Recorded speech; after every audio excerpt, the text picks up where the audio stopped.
بسم اللہ الرحمن الرحیم. السلام علیکم. کتابوں پر تبصرہ اور کتابوں سے انتخاب، اس سلسلے میں شاہ میرا فاروقی اکیڈمی کی لائبریری سے آج جو میں نے کتاب منتخب کی ہے اس کا نام ہے ہاں یہ سچ ہے، اور یہ کتاب لکھی ہے جناب بریگیڈیئر ریٹائرڈ محمد اسلم گھمن صاحب نے. مجھے اسلم گھمن صاحب کی کتاب بہت پسند آئی، حالانکہ یہ خود ایک فوجی ہیں. میرا اپنا خیال یہ تھا کہ جب یہ کتاب لکھیں گے، اور کتاب بھی ان کی ہے سرکاری کرپشن کی چشم کشا کہانیوں کے اوپر، تو ان کا سارا زور بیان جو ہوگا وہ سیاسی حکومتوں کے خلاف ہوگا کہ سیاسی حکومتیں کس طریقے سے کرپشن کرتی ہیں. لیکن جب یہ اپنی کتاب لکھتے ہیں کرپشن کے بارے میں تو ان کا ٹارگٹ پولیٹیکل گورنمنٹس نہیں ہوتی ہیں. پولیٹیکل گورنمنٹ کے بارے میں بڑا ہی متوازن کا تجزیہ ہے. لکھتے ہیں جنرل ضیاء کے بعد بے نظیر اور نواز شریف کے ادوار باری باری آئے، لیکن دونوں نے ڈکٹیٹروں کے ادوار سے کوئی سبق حاصل نہیں کیا اور ملک کو آگے لے جانے، کرپشن کے خاتمے اور اچھی حکمرانی کے بجائے اپنی کرسی بچانے کے لیے اپنے پارٹی ورکروں اور چاپلوسی کرنے والوں کے جال میں پھنس گئے اور کوئی بھی اپنی مدت پوری نہ کر سکا. ملک آگے کے بجائے پیچھے چلا گیا اور وہ اداروں کو مضبوط کرنے کے بجائے شخصی حکومتیں قائم کرنے میں لگے رہے. حکومتیں گرانے اور حکومتیں بنانے میں فوج نے جو پس پردہ کردار انجام دیا ہے اس کی ہمیں چھوٹی سی گواہی اس کتاب کے اندر ملتی ہے.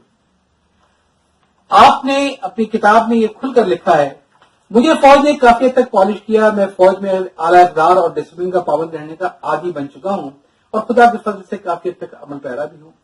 نیب پشاور نے پہلے 1 سال تک کسی قسم کا دباؤ قبول نہیں کیا. جب نیب نے سمجھوتا کرنا شروع کیا تو میں نیب چھوڑنے کی درخواست لے کر فوج میں واپس آ گیا. بحیثیت سیکٹر کمانڈر ISI کافی دفعہ شاہ سے زیادہ شاہ کے وفاداروں سے ناراضگی مول لی، لیکن اپنا نقطہ نظر اعلیٰ حکام تک ضرور پہنچایا. 2002 کے جنرل الیکشن میں ISI یا فوج نے بالکل دھاندلی نہیں کرائی. یہی وجہ تھی کہ کافی جس کو حکومت کی حمایت حاصل تھی پاکستان سے 50% سیٹیں بھی حاصل نہیں کر سکی، اور لاہور جہاں میرا ہیڈ کوارٹر تھا 90% سیٹیں مخالف جماعت یعنی نون لیگ نے جیتی. یہ تو میں نے آبار بتایا ان کا کہ ان کے سویلین حکومت کے بارے میں رائے یہ تھی کہ ان کی اپنی حماقتیں تھیں پارٹی ورکروں کو اور چاپلوسوں کو اپنا خوش کرنے کے چکر میں کہ جس کی وجہ سے یہ لوگ سسٹم کو تبدیل نہیں کر پائے. لیکن فوجی حکمرانوں اور فوجی ڈکٹیٹروں کے بارے میں ان کی رائے بالکل مختلف ہے. اگر ہم جاوید صاحب کے بارے میں دیکھیں تو ان کو بے پناہ عقیدت سے جاوید صاحب بتاتے ہیں کہ کرنل صاحب کی طرح جنرل صاحب نے بھی جب کوالیفیکیشن کے بارے میں پوچھا اور میں نے بتایا کہ میں MSc آنرز بھی چھوڑ کر آیا ہوں، تو جنرل صاحب نے فوراً میرے کرنل کو حکم دیا کہ اس افسر کو جب چاہے یہ فیصلہ آباد یونیورسٹی جانے کی اجازت دے دینا، میں اس کا MSc آنرز مکمل دیکھنا چاہتا ہوں. اور جنرل صاحب نے کہا کہ بیٹے کوئی فکر اور پچھتاوے کی بات نہیں، آپ اعلیٰ تعلیم کے ساتھ فوج میں آئے ہو اور mighty Allah will compensate you will never regret. لیکن میں نے اللہ تعالیٰ کے فضل و کرم سے اور اپنے انتہائی شفیق اور مہربان ڈاکٹر سردار ریاض احمد خان، جنرل محمد ضیاء الحق، کرنل محمد افضل خان کی خاص شفقت سے MSc آنرز میں 82.8 نمبر لے کر کامیابی حاصل کی. میرا رزلٹ سن کر کرنل صاحب اور جنرل کمانڈنگ افسر دونوں بہت خوش ہوئے. جنرل محمد ضیاء الحق نے مجھے کتابوں کا ایک سیٹ بطور انعام دیا. پھر یہ لکھتے ہیں کہ میں اپنی MSc آنرز کی ڈگری کو سردار ریاض احمد خان، جنرل ضیاء الحق اور میجر جنرل محمد افضل خان میرے پہلے کمانڈنگ افسر کے نام ممنون کرتا ہوں. آخری سانس تک ان تینوں ہستیوں کو نہیں بھول سکتا. تو یہ ان کی عقیدت تھی جنرل ضیاء سے. لیکن بات جب آتی ہے طرز حکومت کی تو ضیاء صاحب کے طرز حکومت کے بارے میں گھمن صاحب لکھتے ہیں کہ اس کے بعد جنرل ضیاء الحق صاحب کا دور آتا ہے، انہوں نے بھی 90 دن میں الیکشن کرانے کا وعدے سے انحراف کیا. 12 سال تک منمانی اور نظام سختے والی حکمرانی کی. فوج میں ترقیاں بھی ذاتی خواہشات کے تحت کی تاکہ ان کے کور کمانڈر ان کے آگے سر نہ اٹھا سکیں. من پسند مجلس شورا بنائی. 1985 کے غیر جماعتی بنیاد پر الیکشن کرا کر اپنی مرضی کی حکومتیں قائم کی. اسی سے جاگیرداروں اور سرمایہ داروں کو آگے بڑھنے کا موقع ملا اور اپنے پہلے نام نہاد ریفرینڈم کے ذریعے اسلام کا نام استعمال کرتے ہوئے اپنے آپ کو صدر منتخب کروا لیا. حالانکہ دین اسلام کے مطابق سدا حکمرانی سے اللہ کی ہے اور اب دین کے نام استعمال کر کے اس طریقے سے صدر اپنے آپ کو منتخب نہیں کر سکتے. پھر جب آتے ہیں پرویز مشرف کے دور کے بارے میں تو ان کے بارے میں بھی ان کی رائے کچھ اچھی نہیں ہے اور بتاتے یہ ہیں کہ کچھ لوگ فوج میں ایک ساتھ رہنے کے ریفرنس سے جنرل مشرف کے دوست بن گئے, ان کے قریب ہو گئے, لیکن خود مشرف اپنی بنیاد یعنی فوج کے ادارے سے دور ہو گئے. محض فوج کے ہم نوالا اور ہم پیالہ دوستوں کے دائرے میں گھر کر رہ گئے. ایک پرانا بیوروکریٹ کلاس فیلو انہیں بہت عزیز تھا, کرپٹ ترین محکمے کی نوکری کر رہا تھا. یہ شخص بیوروکریٹس کا اور سیاستدانوں کا اہلکار بن گیا کہ اس نے مشرف صاحب کی کان بھرنی شروع کی اور مشرف صاحب جی سے بالکل وہ پٹری سے اتر گئے.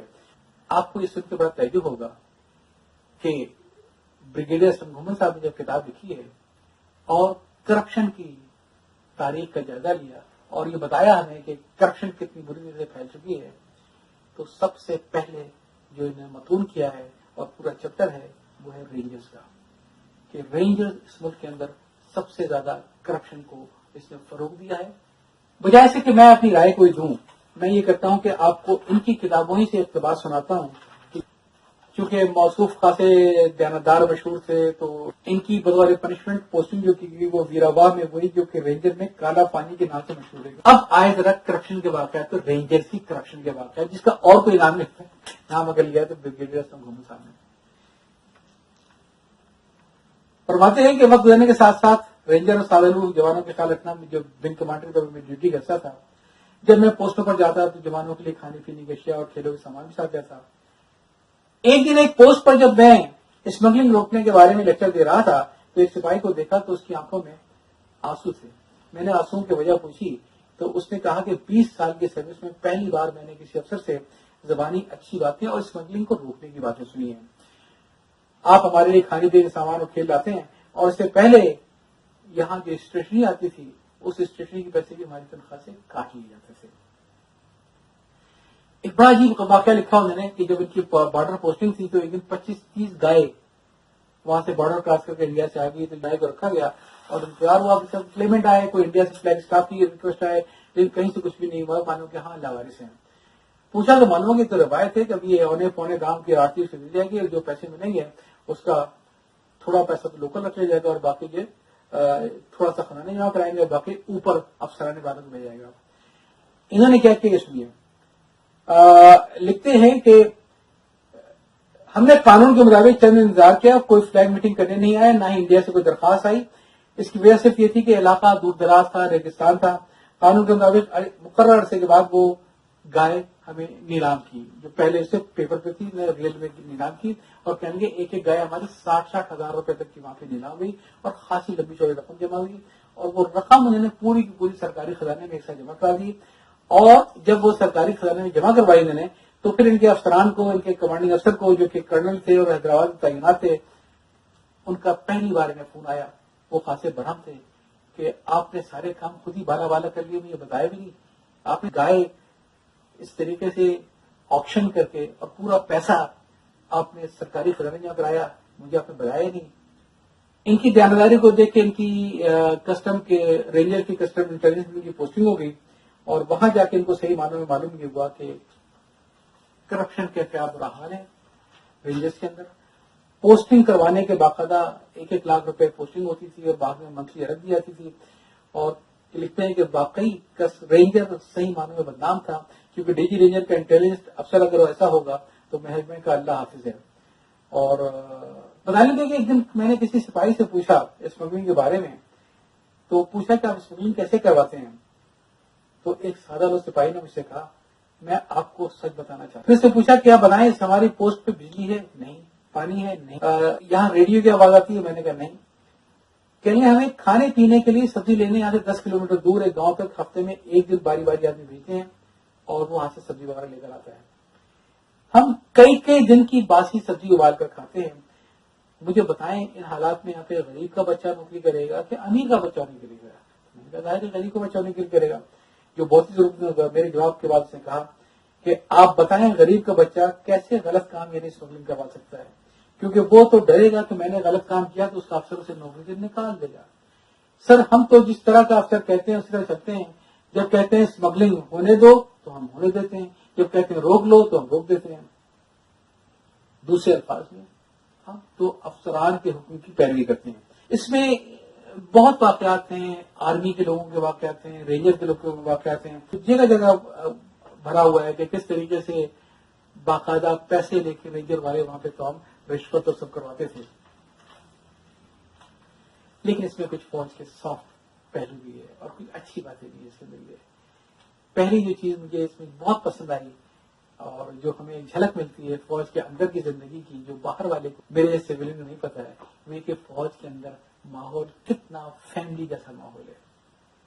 اور کمانڈنگ افسر اور اس کے جو لوگ ہیں نیچے, ان میں کس قسم کا رشتہ, فیملی کا رشتہ پایا جاتا ہے.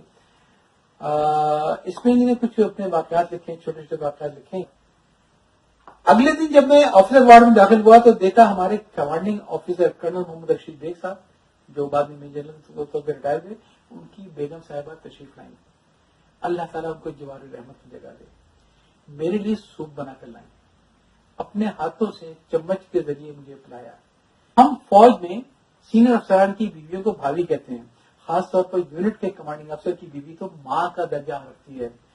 مجھے یاد ہے کہ جب ہمارا پہلا رمضان آیا تو میں نے اپنے کمانڈنگ افسر کو نہیں بتایا. ہم کو 11 لوگ لکھتے ہیں کہ 11-12 لوگ تھے جو شہنشاہ تھے, تو میں نے کمانڈنگ افسر کی بیوی کو فون کیا کہ بھابھی کیا اس میں روزہ کھلنا ہو گیا. تو کمانڈنگ افسر صاحب کو پتا بھی تھا, ان کی بیگم صاحب ساری زندگی رہی اور افطار تیار کیا. اور یہ لوگ جب شام کو اچانک سارے پہنچ گئے ان کے گھر کے اوپر تو وہ بڑے سخت پریشان ہوئے. لیکن ان کی بیگم مسکراتی رہی, بیٹھ مین سے کہہ کے باہر کرسیاں لگائیں. تب ان کو معلوم ہے کہ ہوا کیا یہ کہ 12 کیسے ہو گیا. اتنی ڈسپلن کا بھی کہنے ڈیوٹی آورز میں تو کسی قسم کی کوئی سوال ہی نہیں تھا کہ کوئی آدمی ہائرارکیز کو کوئی آدمی ڈسپلن کو کرے. لیکن شام کے اوقات میں جا رہے ہیں, کڑھائی گوشت کھا رہے ہیں, گپ شپ لگی ہے, تو اس سے بڑا ایک پیارا سافٹ ویئر ملتا ہے فوج کے اندر کا اور فوج کے اندر کی باتوں کا, جو پڑھ کے واقعی مجھے کافی لطف آیا. ڈسپلن کا عالم نے یہ بتایا فوج کا کہ وہاں پہ یہ نہیں ہے کہ آپ نے جب چاہے چھٹی کی چلے گئے, جب چاہے وہاں سے اتار دے گیا کہ جی چھٹی ایکسٹینڈ کر دیں. باقاعدہ کیلکولیٹڈ ویل پلان ہر چیز ہوتی ہے. اور چھٹی کے دوران چھٹی ایکسٹینشن کا کوئی وہ اس میں نہیں. ایک چھوٹا واقعہ لکھا کسی اللہ سپاہی کا انہوں نے کہ جو اس کو چھٹی ملی تھی اس نے چھٹی اویل کی, شام کو اگر ڈیوٹی جوائن کی, صبح صاحب کو رپورٹ کی کہ جی آپ کا حکم تھا, میں ڈیوٹی پر آ گیا ہوں, لیکن رات میری بیوی کا انتقال ہو گیا تھا. تو وہ بھی کافی بخلا گئے, پھر مزید چھٹیاں دی, کرایہ دیا, گھر میں جا. تو اتنا فوج میں ڈسپلن ہے, اتنی فوج میں عقیدت ہے.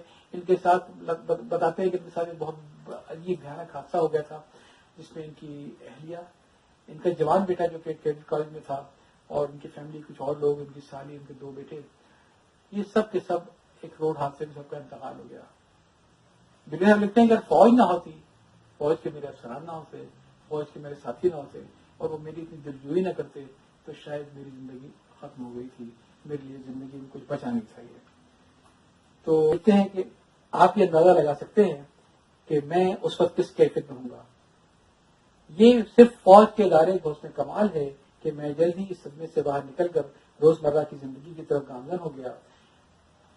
اچھا, ہمارے یہاں ایک بڑا فیشن ہے اتفاق سے کہ جو صحافی مطلب کی بات میں لکھے اس کہتے ہیں یہ لفافہ ہے, اس کے لفافے بند ہو گئے, اس کے لفافے شو ہو گئے.